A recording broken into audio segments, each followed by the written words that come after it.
Welcome to JS on Politics. I'm your host, Greg Borowski, and we have another full show for you this week, so let's get right at what's on our agenda. Donald Trump is in more hot water, and Hillary Clinton makes history. We'll talk about that. We'll look at that as well, and as whether millennial women will move over from the Bernie bandwagon to Team Hillary. In the U.S. Senate race, no one seems to want to mention their time in the actual U.S. Senate. Meanwhile, a suburban lawmaker slams Milwaukee Mayor Tom Barrett on the crime issue. We'll dig into that and hear from Christian Schneider and James Causey on their views of Donald Trump and Hillary Clinton. We'll get their winners and losers, and we'll take some viewer questions. But first, to get us off on the right foot, and actually the left foot as well, we're nonpartisan here. We're going to go to this taped segment with Craig Gilbert talking about the presidential race. We're joined now by Craig Gilbert, our Washington bureau chief, to talk about the presidential campaign. So 8 years ago, Hillary Clinton talked about all these cracks being made in the glass ceiling. She broke through this week as a presumptive Democratic nominee. Craig, what was the difference for her this time versus 8 years ago? Well, I mean, she was running against Bernie Sanders instead of Barack Obama, which actually produced a different coalition of support for her. I mean, most notably, she had African Americans, Latinos as a big part of her support, which she didn't have against Barack Obama. And we saw that consistent source of strength in big states in the North and in southern states. And that was her bedrock, and that carried her through to the nomination. All right, looking ahead, Bernie Sanders, has said he wants to carry on at least through the next primary in Washington, D.C., the final one next Tuesday. But what happens then? How does you think he comes together and backs Hillary Clinton? Does he take it to the convention? What are you sensing out there?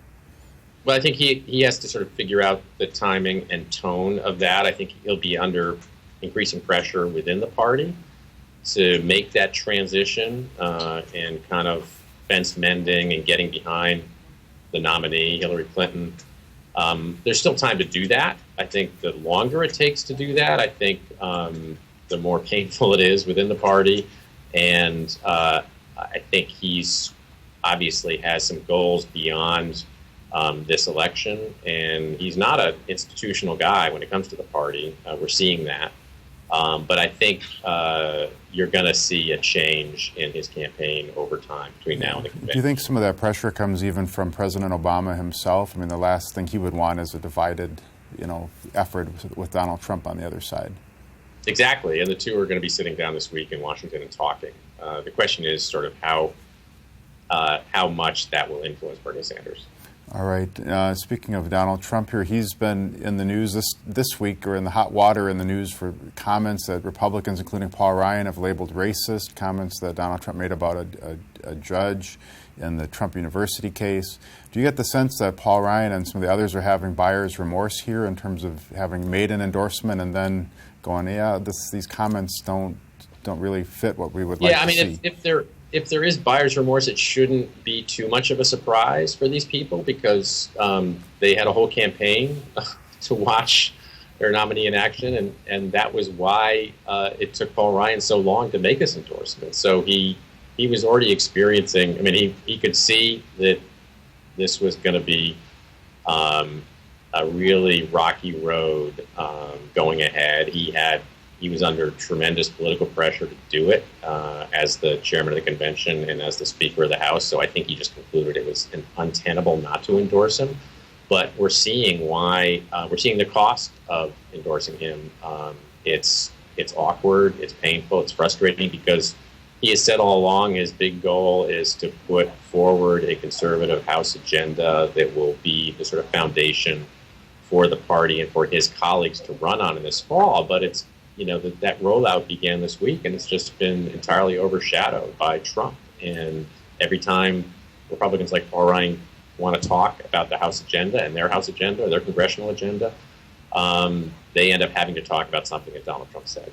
Yeah, the script seems to have been flipped a little bit here, because a week or so ago we were talking about, will the Democrats unify around Hillary Clinton, and Republicans had kind of gotten behind Trump pretty consistently. What's the long-term outlook here, or the longer term? I mean, in the end, is everybody going to be unified, or does this portend some problems on the Republican side? I think there is always a tendency over the course of a campaign for voters and activists in the party to get behind their nominee, and so that's going to happen to a certain extent regardless, because that's just what happens in campaigns. But that doesn't mean that this won't be a really, really bumpy path for Republicans. We're seeing the potential, at least, for a bit of a train wreck on the Republican side. It doesn't mean it's going to play out that way, but it's certainly possible. I mean, it's so shocking in historical terms to be at this stage of a race and have Republican senators and members of Congress either not endorsing or taking back their endorsements or agonizing over their support. That tells you that this is not a normal kind of rallying around the nominee process. And so it could, the real question is what the convention is going to look like, and whether it's going to get really ugly and really rocky, or whether the Republicans and Trump will find a way to paper over some of their differences between now and then. All right, and those conventions really aren't all that far off, so we'll have more to talk about going forward. Thank you very much for joining us today, Craig. Next time.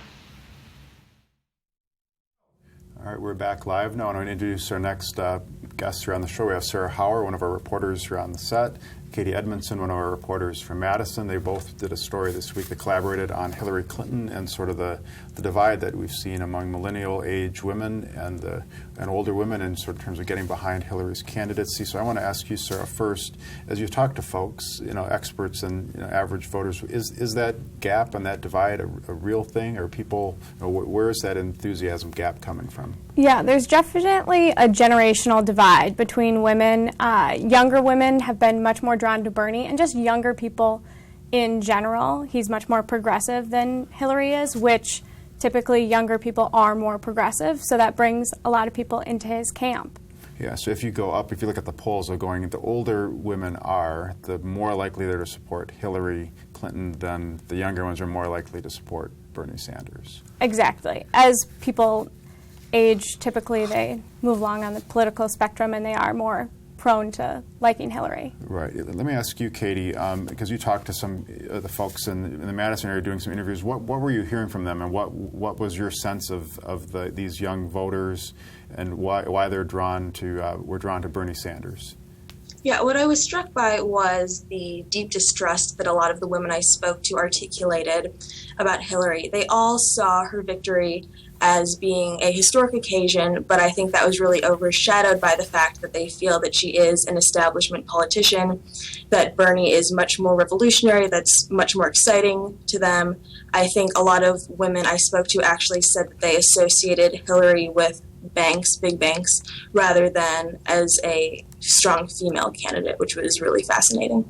Okay, so Sarah, I know you spoke with Martha Love, among others, and she's kind of a long-time Democratic union activist and insider. What was her sense of sort of the historic nature of this? Because I know she's a Hillary backer, I believe. Right? She's a big Hillary fan, and she was very moved by seeing a woman becoming the presumptive nominee for one of the major two parties.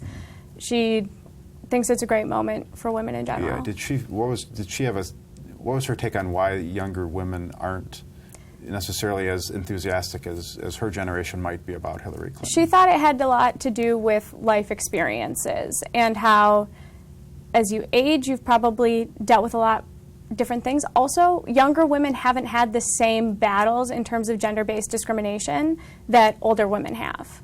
Yeah, and Katie, let me ask you, did you get any sense as you talked to these voters that in the fall that they would shift over to Donald Trump, or would they be more likely to stick with Hillary Clinton, or are they just going to say, I'm not quite as enthusiastic, maybe I sit this one out?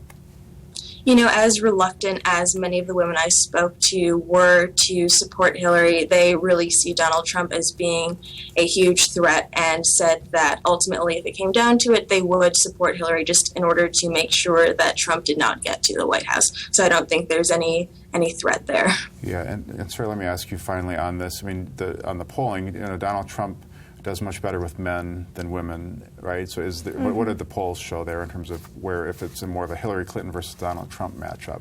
In a Hillary Clinton versus Donald Trump matchup, Hillary benefits a lot. 70% of women across the board in Wisconsin and in the nation view Donald Trump unfavorably, so that'll really benefit Hillary going into a November race with Trump.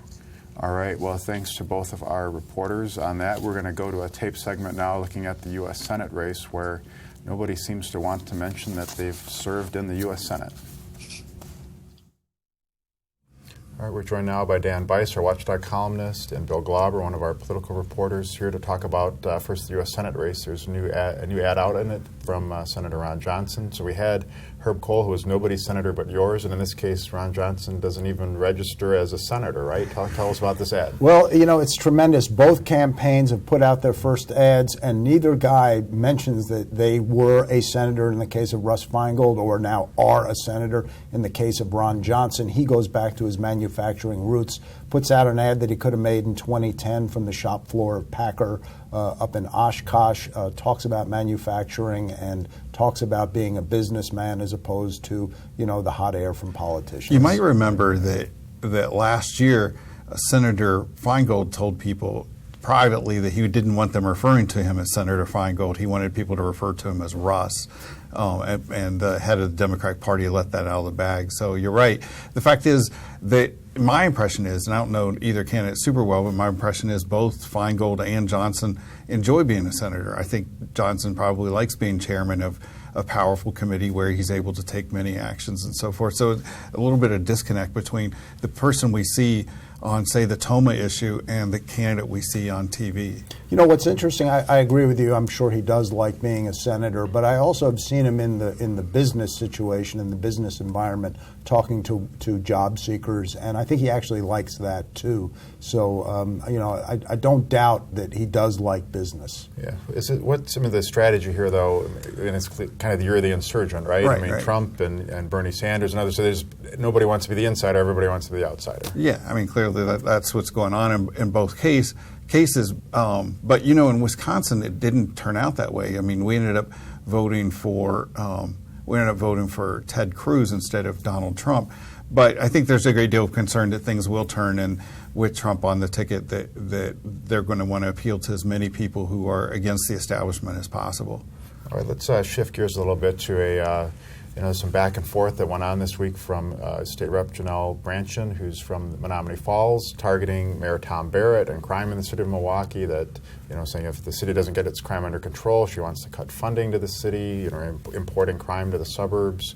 Tell us about that, Bill. You wrote that story. Wow, that came out of nowhere, where Janelle Brandtjen had this release in very fiery language. It had to do, well, what started it was a carjacking incident that began in Milwaukee, ended up in Washington County. 5 juveniles were arrested after a car chase and search.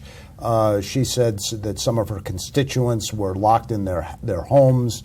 And she just went off on crime in the city and blamed Mayor Barrett and his policies. It harkens back, I think, in language that, you know, people have heard around here for decades, suburb versus city. The mayor really didn't have a response to it other than to quote figures about how much money the city's been getting from shared revenue. And also, Governor Walker came out and basically said, a cut in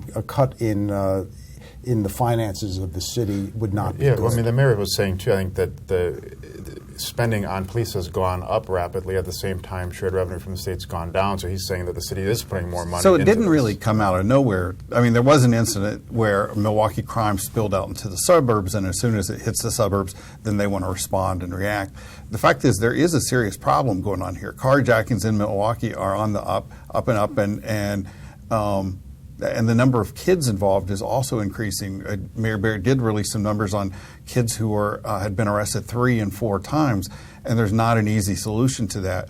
And I thought it was interesting last week to see the mayor go after some judges saying that they're letting people out too easily. That sounds a whole lot like Sheriff Clark, and that's a rare instance where you have Sheriff Clark and Mayor Barrett on the same page about something. Yeah, well, we had Representative Mandela Barnes and then Senator Lena Taylor join in to defend the city, and then more recently now Representative Bob Gannon join in with Janelle Brandtjen. Is this just a mess going on here? So far, I mean, it's basically the representatives from the city saying this is our problem, we're going to try to fix it, and the people outside the county saying we need to do something about this. And what easier way for them to deal with it than to say we're going to cut funding? But that's not really a solution. Well, the easy way, of course, also is to issue a press release, which is what's happened. Yeah, well, the grown-ups in the room in this case would be the governor or Robin Vos as the majority leader, people that say what they would actually do. Do you see the governor, where they would cut governor funding? knows Do you think about the that's actually problems going here. to- He was county executive. As county executive, this stuff affected him. So I think he realized that there is a serious problem here, and there needs to be a serious solution. Yeah, so you don't see that anyone would pick this up and actually cut the state aid based on crime in the city of Milwaukee. Well, first That of all, just seems- you have no idea with the legislature, but I think a lot of people have accused the current legislature of being anti-Milwaukee, so you don't really know. But at the same time, that's not really a response you expect. And Robin Vos sort of signaled that we need a serious dialogue about this problem, and it is true. I don't think anybody right now has a solution for dealing with the number of carjackings. All right, they don't in Madison, and we don't here yet. Right. Stay tuned next week. Maybe we will. But thanks for joining us today, Dan and Bill. Thank you.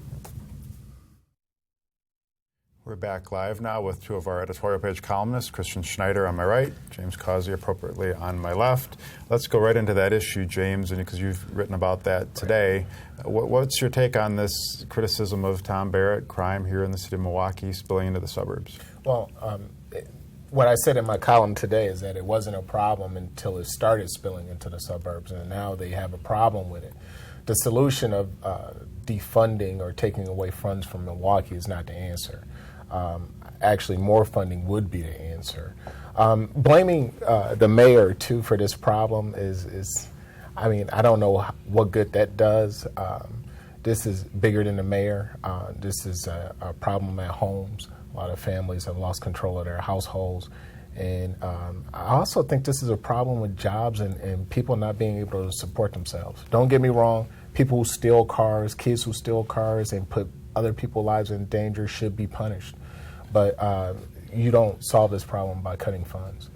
What's your take, Christian? I mean, obviously, crime is going to move across borders. Donald Trump hasn't built his wall around the city yet, right? So, I mean, it's going to move. Some stuff comes from the suburbs into the city. If you're coming in to buy heroin or something, or different things. What's your take on this one? Yeah, I mean, Tom Barrett is certainly not above criticism in the area of crime. We've seen crime spike in the last couple of years, but I don't know that this is necessarily a valid criticism. Especially when you start talking about taking money away from Milwaukee because this is happening, which might have the opposite effect of what was intended. What are you going to take more cops off the streets? Fewer cars out there patrolling. So, it does kind of smack of the whole, well, now that it's coming out to us, it's a problem. I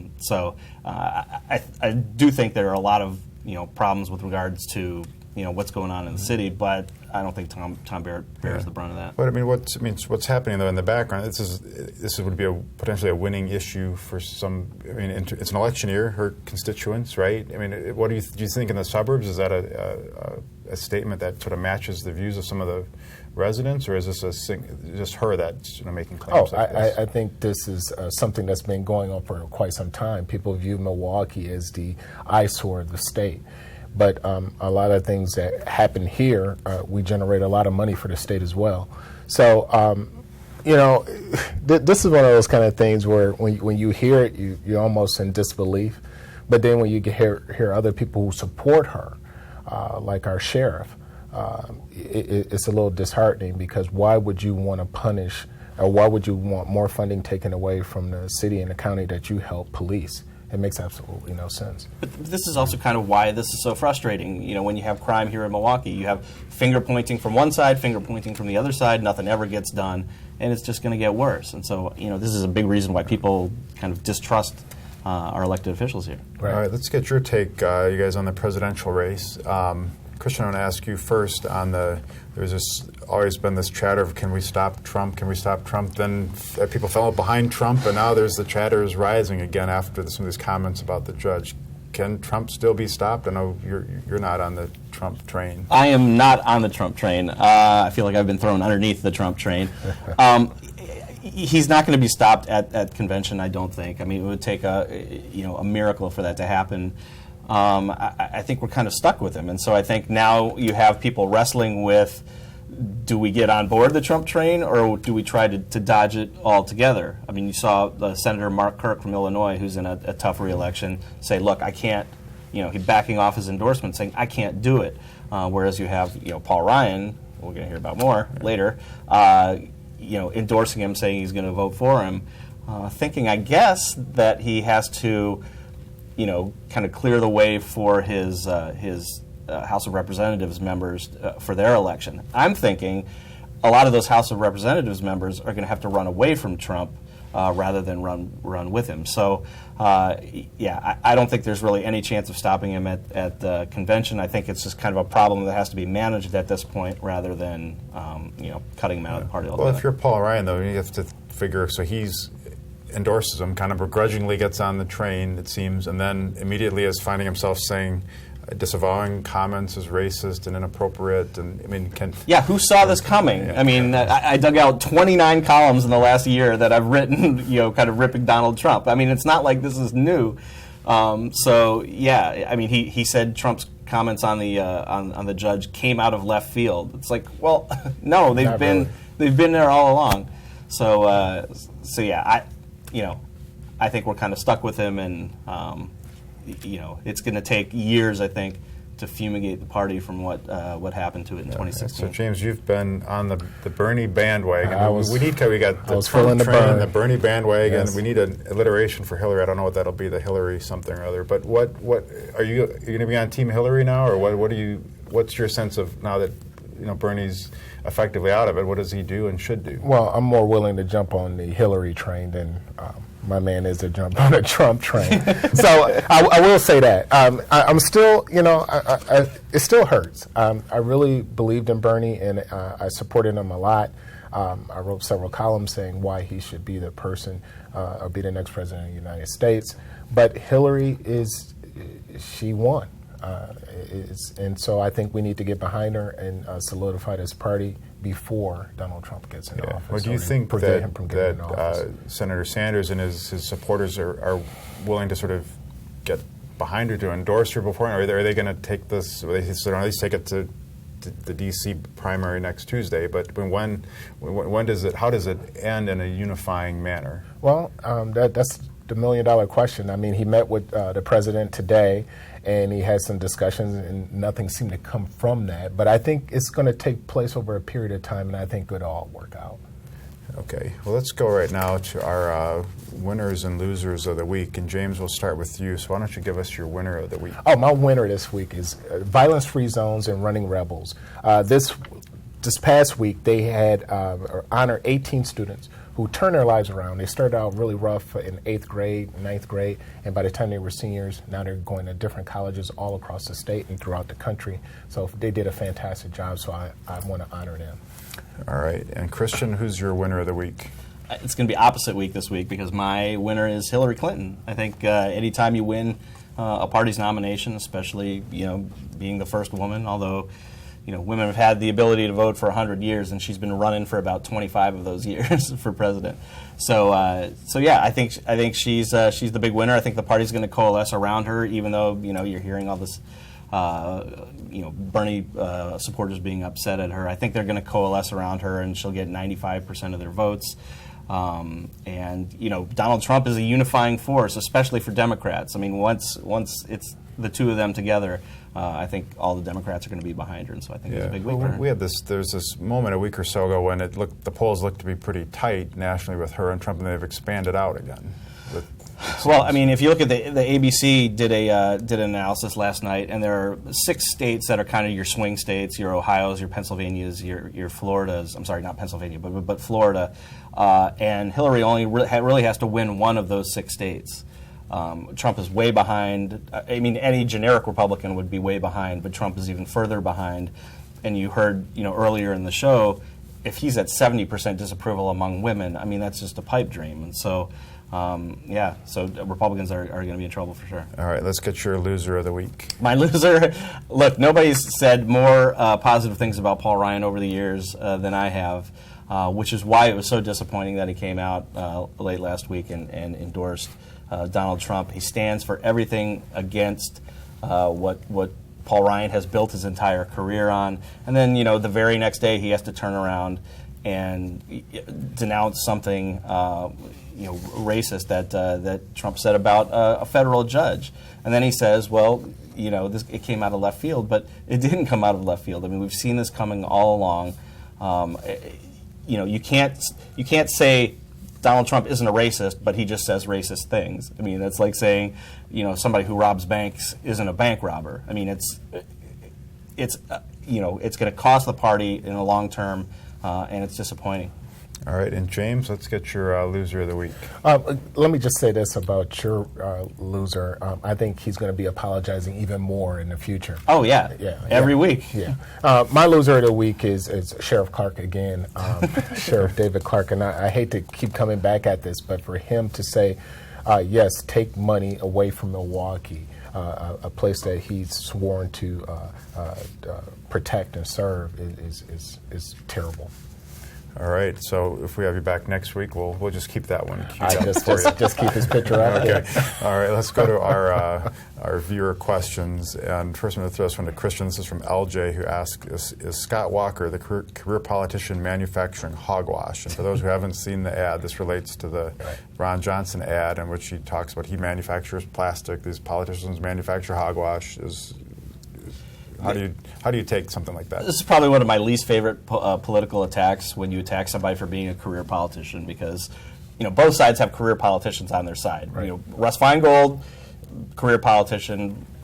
Paul Ryan has been in office for most of his adult life, as has Scott Walker, and so just the mere act of being a career politician isn't necessarily bad if you believe in the things that that person believes in. But so yeah, I mean. If you support the person, you're for it. If you oppose them, you're against it. And so, just being a career politician, I don't think is necessarily bad in itself. All right, and let me throw this one to James. Mm-hmm. This is from Tom, who says, why doesn't anyone ask where these young kids get the guns they use? Someone is supplying guns for crimes, while the mayor is praying gun dealers are selling weapons that kill. Can we stop crime by seeking the real cause? You've talked about trying to get at the root cause, but it's a frustration thing for everybody, but what do we do about this? I mean, that's one of those questions like, what came first, the chicken or the egg? There are over 300, 400 million guns in the United States. When you say, where do guns come from? I mean, you could get a gun, and young people are going to come across guns and get guns. So that's one of those kind of questions like, where do you get a gun? If you really want to get one, you can get one. What we have to do is make sure that these guns don't end up in the hands of kids who will go out and commit crimes over and over again, and prosecutors have to be tough on these kids when they do. All right, and let's ask this one to you, Christian. This is from someone listed as Goals, which is an interesting name. Maybe they're a soccer fan. It says, is Milwaukee still a safe city, as Mayor Barrett stated? So there's perception and there's reality, but what's your sense of how to answer a question like that?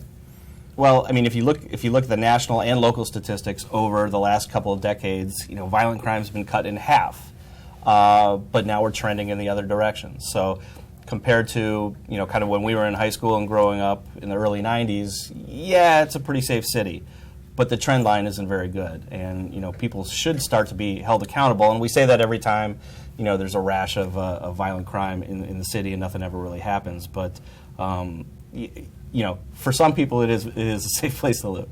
Yeah, but James, I just want to ask, because we all hear the same emails and comments where people say, I've never been to Milwaukee in 15 years or 20 years, and the perception is anywhere you go, you're going to be mugged or something. Yeah, there's going to be some people who view Milwaukee as a cesspool, and there's going to be some people, like myself, I feel there's places I will go in Milwaukee, and there's places that I absolutely will not go. I don't think you could honestly know how you feel until something happens to you, or something happens to someone you love. And then all of a sudden, no, it doesn't feel safe anymore. So what we have to do is try to change that perception, because most of the city is, you're going to be safe.